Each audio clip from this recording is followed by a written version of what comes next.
So there are a lot of videos out right now responding to another video, a viral video called Dear Fat People, uploaded by a YouTuber named Nicole Arbour. If you haven't seen the video, it's really easy to look up on YouTube right now. It's just called Dear Fat People. If you want to check that out, I advise you check it out before you watch this video because I'm gonna be talking about it just a little bit. But I'm gonna sum it up real quick. Basically, she is making a satirical video talking about how fat people, it's their fault that they're fat. You shouldn't feel bad for them. You should shame them into being healthy because they're not healthy.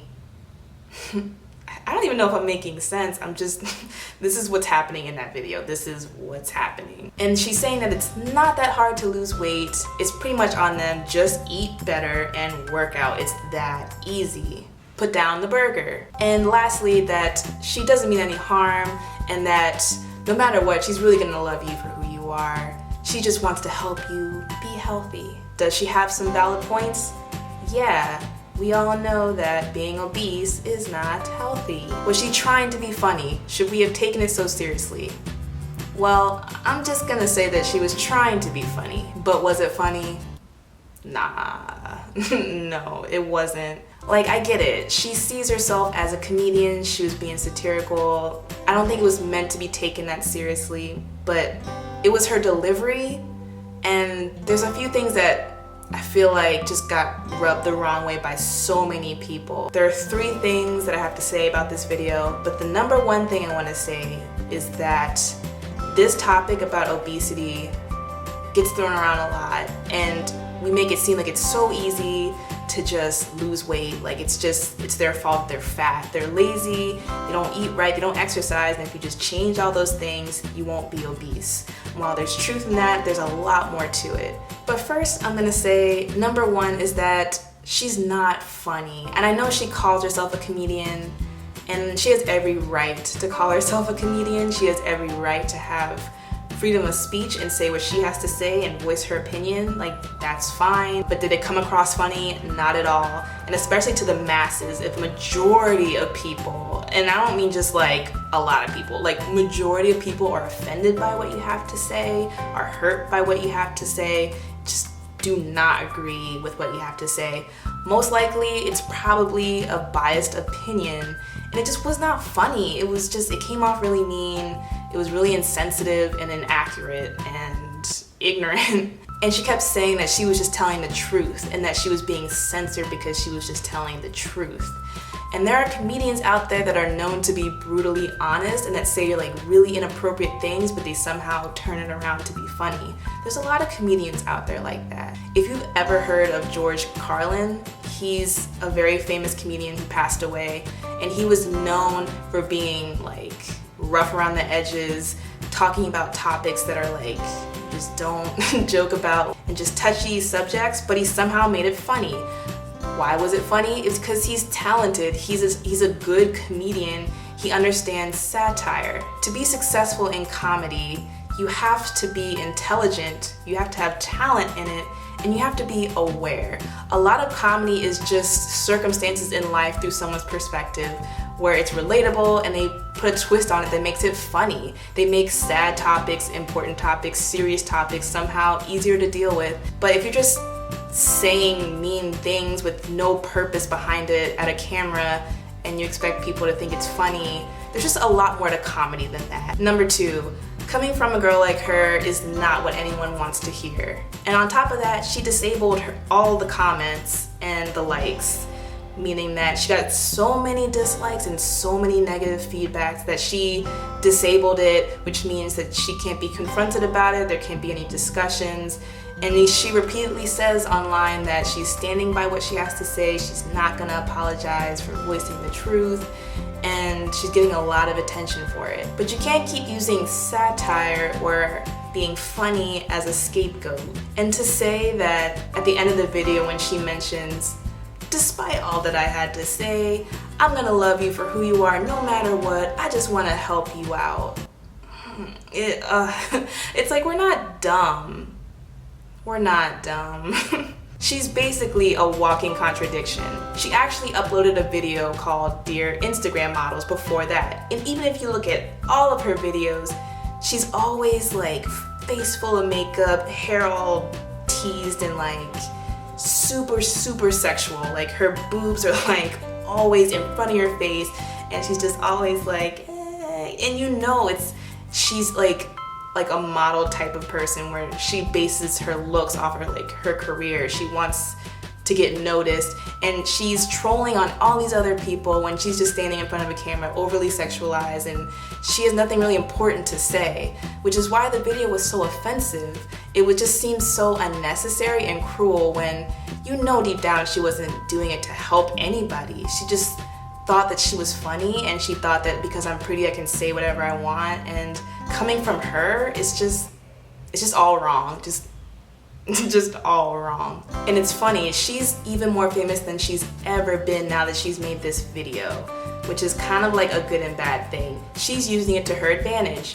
It's obvious that her content doesn't mean anything. It's really about how she looked and she wants attention and she wants fame, and that's what she's getting out of it despite it being negative.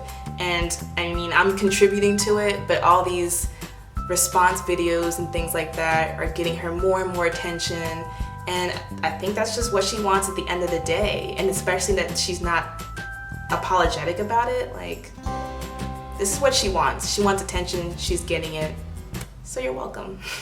And 3, the main thing I wanted to point out was the obesity factor, about how it's just so easy to lose weight, it's just so easy to exercise, and that it's their fault that they're fat. Fat shaming is okay because there's a thing to push people into being healthy, then that's a good thing. Like calling them fat, calling them out on it all the time is actually healthy for them because what they're doing is wrong. But the point that I wanted to get to is that obesity is a way bigger problem than just eating right and exercising. A lot of people just look on the surface, but if you go deeper, there's a lot more to it. To start off, there's health concerns and health reasons as to why people are overweight, and it's just life situations, living situations.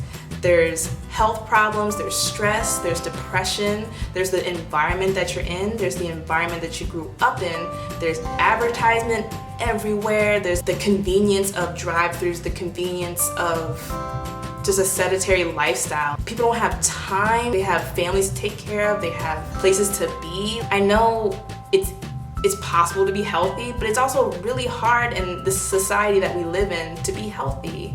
The US is known for being one of the most obese countries in the world, and also one of the richest places in the world. It's because the top 1% most wealthiest people control what we eat, what we see on TV, the stores that we see. The amount of money they have is ridiculous. We live in a capitalistic society.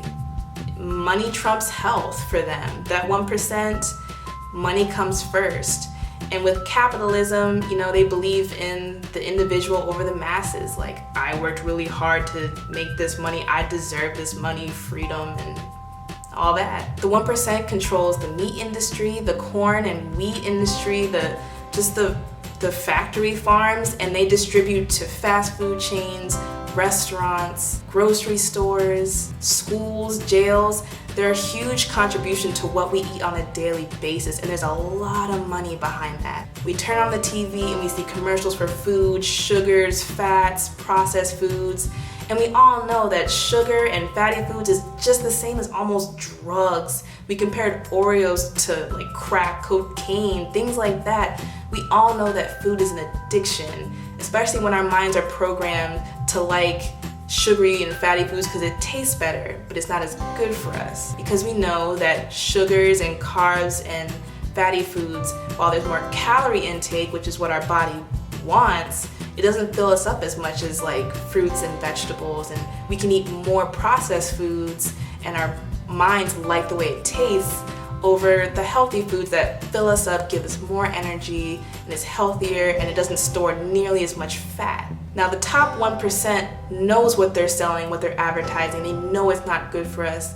They cover up certain things and they they sell certain things, they're not honest. They know what's not healthy for us, but yet they continue to give it to us and to put so many restaurants and fast food places all over the place, especially in lower income areas, to make money. Money and taste is way more important than health here. It's just the way it is. And if you're raised in an environment where you're used to eating certain types of foods and it tastes good to you and it makes you feel good, that's what you're gonna gravitate towards. And it's not as easy to just turn away and just change your taste buds and change the way your mind is manipulated. Our body and our mind is manipulated by what tastes good and what is said to be good for us when we know it's not, like meat and milk. Again, I'm going way too into it. I'm not a vegan or anything, but I just understand that processed foods and the food industry is a huge part of our economy. And in a capitalistic society, what's more important to them is money, and they're gonna advertise to us. And for some people who just are trying to make it and it's just what they're used to and it's all they have, that's what they're gonna gravitate towards. And it's super fatty, and it's the reason why so many people in the US are obese. So many people. If it was just a few fat people, I mean, yeah, you can look at them and say they're just lazy or whatever. But if there's so many people going through the same thing, maybe it's a bigger problem than just that. So instead of dear fat people and fat shaming them and making them feel worse for who they are when they are people, fat people are people. And even just calling them fat people, I mean, they're just people. And why Nicole had a problem with fat people in the first place, I don't know what has to do with her.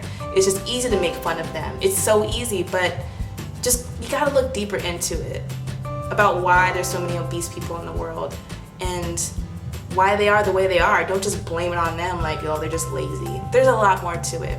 So dear 1%, dear the rich people, how about explaining that? That's something more we should think about. So that's all I gotta say.